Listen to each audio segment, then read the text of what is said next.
Hoje é quarta-feira, dia 30 de outubro do ano do Senhor de 2024, e o evangelho desse dia é de Lucas, capítulo 12, versículos de 22 a 30. Naquele tempo, Jesus atravessava cidades e povoados, ensinando e prosseguindo o caminho para Jerusalém. Alguém lhe perguntou: Senhor, é verdade que são poucos os que se salvam? Jesus respondeu: Fazei todo o esforço possível para entrar pela porta estreita. Porque eu vos digo que muitos tentarão entrar e não conseguirão. Uma vez que o dono da casa se levantar e fechar a porta, vós, do lado de fora, começareis a bater, dizendo: Senhor, abre-nos a porta. Ele responderá: Não sei de onde sois. Então começareis a dizer: Nós comemos e bebemos diante de ti, e tu ensinaste em nossas praças. Ele, porém, responderá: Não sei de onde sois. Afastai-vos de mim, todos vós que praticais a injustiça. Ali haverá choro e ranger de dentes, quando virdes Abraão, Isaque e Jacó, junto com todos os profetas, no reino de Deus, e vós, porém, sendo lançados fora. Virão homens do Oriente e do Ocidente, do Norte e do Sul, e tomarão lugar à mesa no reino de Deus. E assim, há últimos que serão primeiros, e primeiros que serão últimos. Há limite do número das pessoas que são salvas. Somente os justos, os que cumprem de modo irrepreensível os mandamentos de Deus, é que se salvam.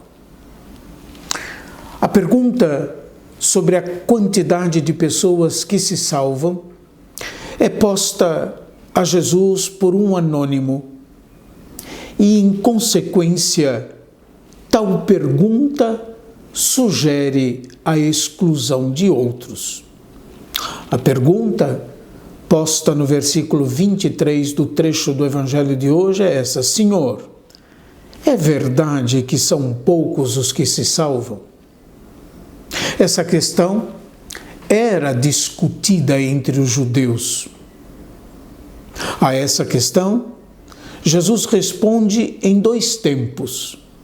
Primeiro, convidando os seus ouvintes a se esforçarem.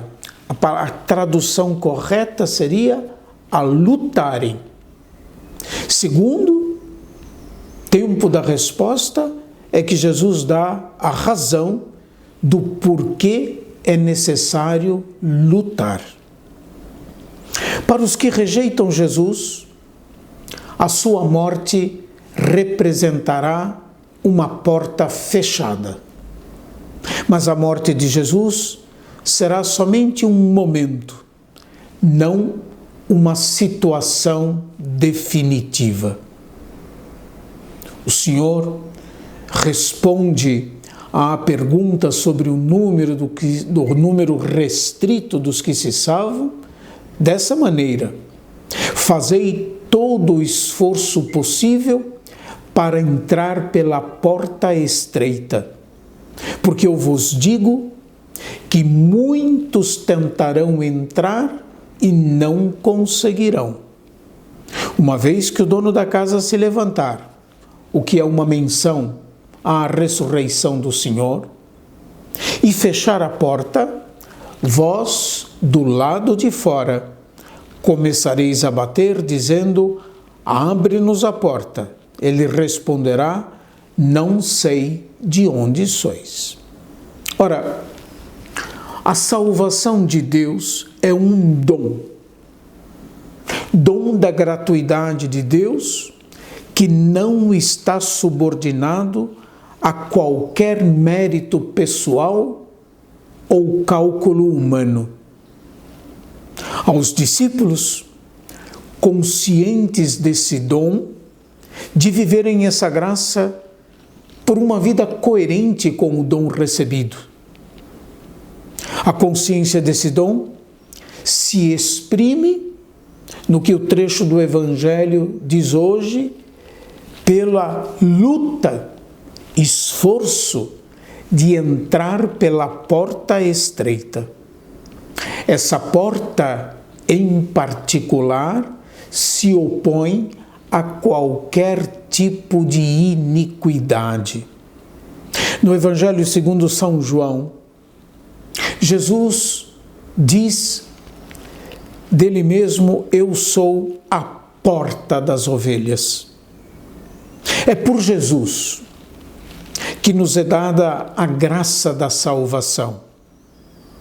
Toda a vida terrestre de Jesus, incluída a sua paixão e morte, a sua vida e sua vida gloriosa, é que abrem para os fiéis a porta estreita que dá acesso ao reino de Deus. Os que praticam a iniquidade são aqueles que resistem em fazer a vontade de Deus. Não só resistem, mas se opõem. A iniquidade diz respeito àqueles que, pela dureza de coração, não reconhecem Jesus como enviado do Pai e rejeitam a sua mensagem. E, em razão disso, perseguem Jesus. Deus não faz distinção de pessoas. Por isso, a humanidade inteira, sem qualquer exceção, é destinatária da salvação oferecida por Deus em Jesus Cristo. Salvação, vou repetir, é um dom gratuito. Ela não se curva ao esquema da meritocracia. Os que por primeiro foram chamados, uma referência aos membros do povo eleito de Deus, foram os que resistiram participar do banquete do Cordeiro. Mas os últimos, uma referência aos pagãos, aos pecadores, aos que eram excluídos, não é, do convívio social, inclusive do convívio com Deus, esses todos têm um lugar assegurado, desde que aceitem a condição de que no reino se entra pela porta estreita. A porta é Jesus, é a sua vida, é o seu modo de viver, de se relacionar com as pessoas e com o Pai. A porta estreita é o cumprimento do Evangelho de Nosso Senhor Jesus Cristo, no centro do qual está o amor, inclusive o amor aos inimigos. Eis a porta estreita, o próprio Senhor. A sua vida é o caminho que nos dá acesso a Deus. A sua vida, o seu Evangelho é o caminho que nos dá acesso à salvação que, sem merecer, nós recebemos da bondade de Deus. Deus abençoe a todos e até amanhã, se Deus quiser.